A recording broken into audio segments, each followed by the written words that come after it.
नमस्कार मेरे प्यारे साथियों। एसएससी जीडी वाले बच्चे जितने भी तैयारी कर रहे हैं सबकी एक सरदर्द बनी हुई है कि भाई कट ऑफ इतनी हाई जाने का रीजन क्या है। हर स्टेट की कट ऑफ अलग जाती है, लेकिन जो नॉर्थन जो आपके नॉर्दर्न रीजन है पूरा का पूरा, यहाँ से कट ऑफ हाई जा रही है। दूसरी बात, कट ऑफ हाई जाने के रीजन क्या क्या हो सकते हैं मैं सारे एस्पेक्ट पे बात करूंगा, प्लस पेपर देने की स्ट्रेटेजी क्या होनी चाहिए, हाई कट ऑफ जाने का रीजन क्या है, बहुत सारे पॉइंटों पे चर्चा करूंगा। ये वीडियो आपकी आंखें खोल देगी, बहुत सारे पॉइंट आपको ऐसे जानकर मतलब जानने के लिए मिलेंगे जो आपने शायद नहीं पता हो आपको। तो सबसे बड़ी बात है भी हाई कट ऑफ जाने का रीजन क्या हो सकता है, मैं उस पर थोड़ी सी बातचीत करता हूँ। देखो भी कैसे कैसे क्या होता है। आपको पता है कि इस बार वैकेंसी आपकी लगभग 40,000 के आसपास है, और हर बार होता क्या है कि वैकेंसी आती तो आपकी कम है, लेकिन वो बढ़ जाती है। पिछली बार भी ऐसा हुआ, 26,000, 27,000, 30,000 तक आई है, और बढ़ के वो 50,000 तक भी पहुंच चुकी है। तो इस बार इनिशियल आपकी 40,000 है, अभी बढ़ने का कोई नोटिस है नहीं, हो सकता है कि बढ़ जाए। लेकिन अगर मैं बात करूँ कि देखो सारी की सारी पोस्ट आपके सामने ये रही, और होता क्या है कि पोस्ट वाइज ये बढ़ती हैं। पोस्ट वाइज बढ़ने के बाद में आपकी जो दोनों पोस्ट है, इनकी रैंक तो लगती है ऑल इंडिया, और बाकी जो बची हुई पोस्ट है वो आपकी प्रेफरेंस के, सारी पोस्टों में प्रेफरेंस मांगी जाती है, शुरू में ही भरी जाती है। अब कौन सी प्रेफरेंस कैसे है वो सब मैं पहले बता चुका, लेकिन फिलहाल के लिए बात है कि भी कट ऑफ बनती किस तरह से है इनकी, और हाई कट ऑफ जाने का रीजन क्या है। तो इस बार एनसीबी में तो ना के बराबर पोस्ट है, देखो 22, और यहाँ भी 35 है। तो अगर मैं एसएसएफ की बात करूँ, इसमें भी 35 पोस्ट है, तो हो सकता है कि पोस्ट बढ़ जाएंगी, जहां पर कम है, जहां पहले से ज्यादा है वहां पढ़ने के कम चांस है। अगर मेनली रीजन देखें अपना, तो ये पोस्ट इस तरह से आपकी कैटेगरी वाइज बटी हुई है।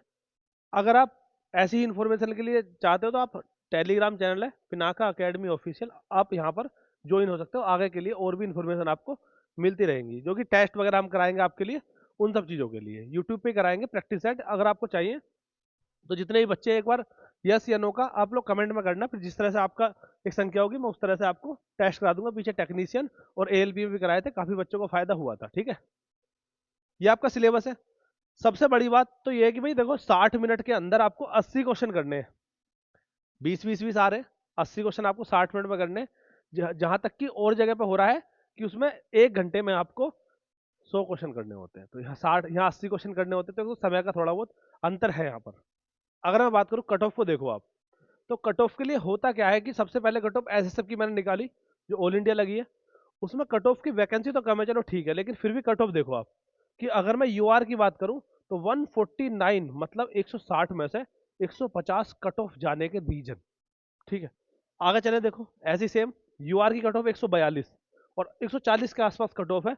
आप समझो पेपर कितना भी आसान हो, कैसा भी हो, फिर भी यहाँ तक पहुंचना एक आसान चीज तो है नहीं। ऐसा नहीं कि चलो ठीक है ये तो वैकेंसी कम है। अगर मैं टोटली ये फीमेल की कट ऑफ है देखो। उसके बाद अगर मैं एनसीबी की बात करूं तो कट ऑफ गई है 147 यूआर की, और बाकी देखो ओबीसी की 146 है, और ईडब्ल्यूएस की 145 है। अगर मैं स्टेट वाइज भी बात करूं तो यूपी की कट ऑफ देखो, कि यूपी में बीएसएफ की यूआर से कट ऑफ 146 गई है। अगर मैं सीआईएसएफ की बात करूं तो 149 गई है, बाकी अदर की भी देखो 130 प्लस तो है ही, मतलब 140 के इर्द गिर्द सारी की सारी कट ऑफ है। 160 में से इतनी कट ऑफ जाने का रीजन, और ये एक शक पैदा करता है कि भाई हम क्या करेंगे। पिछले दोनों पेपर आसान थे, हो सकता है इस बार पेपर में पैटर्न चेंज देखने को मिल सकता है। ठीक है, अगर मैं बात करूं देखो इधर से आए तो ये कट ऑफ लगभग वही 140 के आसपास जा रही है। ठीक है, अगर मैं आगे चला तो देखा सबसे बड़ा रीजन जो मुझे मिला वो था आपका नेगेटिव मार्किंग का। नेगेटिव मार्किंग एसएससी जीडी में ना के बराबर है। अगर आप लोग क्वेश्चन कर रहे हो, पेपर देने जा रहे हो, और 80 क्वेश्चन अगर आपके एग्जाम में पूछे जा रहे हैं, और आपने अगर एक भी क्वेश्चन छोड़ा है, तो आपका कुछ नहीं हो सकता। आपको सारे के सारे क्वेश्चन करने पड़ेंगे। ऐसा क्यों कह रहा हूँ, क्योंकि भाई ये नेगेटिव मार्किंग जो है, ये 1/8 की नेगेटिव मार्किंग है, ऐसा समझो। क्योंकि 2 नंबर का एक क्वेश्चन है, और 2 नंबर का सही करने पे 2 मिल रहे हैं आपको, और 0.25 एक गलत करने पे कट रहा है। इसका मतलब 4 क्वेश्चन पे 1 नंबर कटेगा, और 8 क्वेश्चन पे 2 नंबर कटेंगे। इसका मतलब ये है कि अगर आप क्वेश्चन सपोज करो 9 छोड़ के आए, 9 क्वेश्चन आपने छोड़ दिया एग्जाम में, और उसके बाद में मैंने कहा चलो ठीक है, अब 9 क्वेश्चन में से आप मुझे सही से बताना। अगर मैं आपसे आंख बंद करके बोलूँ ना कि आप अपनी आंखें बंद करो और तुक्का लगाते चले जाओ, ए बी सी डी ऐसे करके, तो आप मुझे बताओ गलती से एक सही नहीं कर सकते क्या। और जैसे आपने एक सही करा, और ये जो 8 बचे हुए हैं ना, 8 के 8 अगर आपके गलत हो गए, तब भी आपका न्यूट्रल हो जाएगा। जितने नंबर पहले आने थे उतने ही अब आए। तो आप समझो इस बात को। लेकिन अगर 9 क्वेश्चन में आप दिमाग से थोड़ा सोच समझ के सोल्व करोगे तो आधे तो सही कर ही दोगे, 5 कम से कम सही कर दोगे। और जो 4 गलत हुए ना, उसके लिए आपको आधा क्वेश्चन देना पड़ेगा। तो इसलिए आपको सबसे पहले तो अपना अटेम्प्ट 80 के 80 क्वेश्चन करने पड़ेंगे, ठीक है। उसके बाद मैंने जो एग्जाम के देखो ये 5 रीजन मैंने लिखे हैं जो मजबूत रीजन है। छोटे मोटे रीजन और भी 5 निकल सकते हैं, लेकिन सबसे बड़ी बात है कि आपके जो एग्जाम का लेवल है ना, वो पिछले 2 बार में इतना हाई नहीं पूछा गया, एक बहुत जनरल पेपर पूछा गया।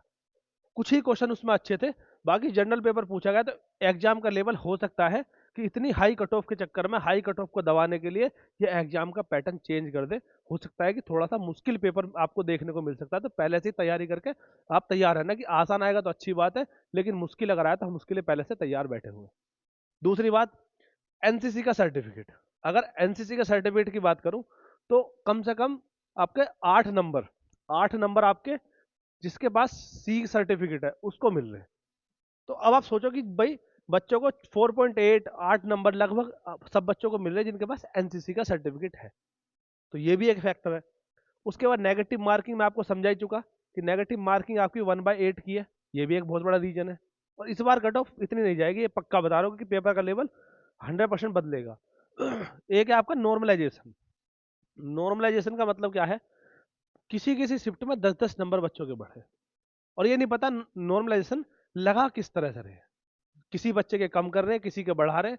ये डिफिकल्टी लेवल, पेपर का लेवल ठीक है, कहीं जगह लग रहा है, कहीं कहीं पर भाई ऐसा भी तो हो सकता है कि कोई पेपर किसी शिफ्ट का पेपर नॉर्मल है और वहां पर बच्चे जो बैठे वो उनकी जो रैंक बैठी वो ज्यादा नहीं बैठ पाई, तो वहाँ मतलब बहुत सारे फैक्टर लगते हैं नॉर्मलाइजेशन में, जो कि दिक्कत यहाँ से भी हो सकती है। उसके बाद में आपका है कि भाई वैकेंसी स्टेट वाइज, वैकेंसी आपको लगती है कि वैकेंसी इतनी ज़्यादा है, लेकिन वैकेंसी आपकी स्टेट वाइज है। और जब वैकेंसी स्टेट वाइज बढ़ती है, फिर कैटेगरी में बढ़ती है, फिर जनरल एरिया, बॉर्डर एरिया, फिर आपका नक्सल एरिया, ऐसे करके बढ़ते हैं, तो वैकेंसी बहुत कम होकर रह जाती है, क्योंकि उस लेवल पर जाके। और सारी की सारी जो आपकी हिंदी वाली बेल्ट है नॉर्थ वाली, यहाँ से बच्चे ज़्यादा तैयारी कर रहे हैं, तो यहाँ से कट ऑफ, पहले क्या होता था कट ऑफ एक साथ लगती थी, तो सारे के सारे इधर के बच्चे ही जॉब को ले जाते थे। अब क्या है कि अब स्टेट वाइज कर दिया, बॉर्डर मतलब स्टेट वाइज में भी क्या कर दिया कि जनरल एरिया के ये हैं, ये बॉर्डर एरिया वाले हैं, और ये आपके नक्सल एरिया वाले, इस तरह से बांट दिया। तो ये सारे के सारे रीजन है जो आपकी कट ऑफ हाई जाने के। लेकिन आप समझना, अगर आपकी नेगेटिव मार्किंग 1/8 की इन्होंने दी है, तो आपको सारे के सारे पेपर अटेम्प्ट करने चाहिए, चाहे वो आपको आते हो या ना आते हो। आप उसमें थोड़ा सोचोगे, क्योंकि कहीं ना कहीं से कुछ ना कुछ बातें पढ़ी हुई होती है।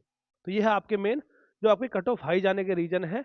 बाकी आप लोग मुझे कमेंट बॉक्स में बताना कि क्या आप इस बात से चिंतित हो या नहीं, कि आपकी कट ऑफ इतनी हाई क्यों जा रही है और आगे आप क्या करोगे इसमें, ठीक है। बाकी और डिटेल, अब आपके पेपर को ज़्यादा दिन बचे नहीं है, किन किन पॉइंटों को पढ़ना चाहिए, कहाँ कहाँ से इंपॉर्टेंट टॉपिक है, मैं उन सबको निकलवा रहा हूँ, खुद निकाल रहा हूँ लग के, कि आपका हो सके तो उसमें बहुत सारे ऐसे चीज़ें हैं जो आप लगातार पेपरों में वही पूछी जा रही है। आप उन चीज़ों को लास्ट टाइम में करके जाओगे तो शायद आपका स्कोर और भी बढ़ जाए। और टारगेट लेके चलना कि पेपर का लेवल बताएगा किस तरह से है, तो 150 का टारगेट तो आप लेके चलो, लेकिन मॉक टेस्ट वगैरह जो आप लगा रहे हो, टेक्स्ट बुक पे लगा रहे हो, कहीं भी लगा रहे हो, उनका लेवल थोड़ा हाई है। तो वहाँ अगर आप मॉक में स्कोर आपका कम आ रहा है तो ज़्यादा टेंशन मत लेना, बाकी बाकी अपनी एफिशिएंसी पूरी की पूरी पेपर में दिखाने क्या होगा। बाकी आप लोग कमेंट में बताना कि आपको ये सब चीज़ें कैसी लगी। बाकी आगे और वीडियो मिलते रहेंगे। जय हिंद सभी।